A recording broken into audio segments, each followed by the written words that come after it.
आरती,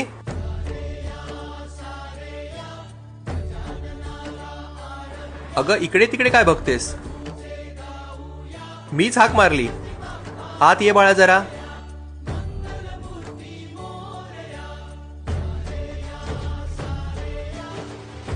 अगं बाळा, कुठे एवढी धावपळ करत जातेस?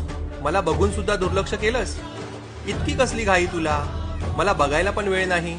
बाप्पा, काय सांगू तुम्हाला, धावपळ काय नेहमीचीच. घरात धावपळ, ऑफिसला जाताना धावपळ आणि ऑफिसवरून घरी येताना धावपळ. अगं हो, पण एवढी धावपळ करताना तुला कुठे काय लागलं, कुठे पडलीस तर? पण काय करणार बाप्पा, काही हालचाल नाही केली, हातपाय नाही चालवले तर पैसे कुठून येतील? आणि आता महागाई किती झाली आहे. सर्वसामान्यांना आताच्या काळात जगणं खूप मुश्किल झालं आहे. अगं पण बाळा,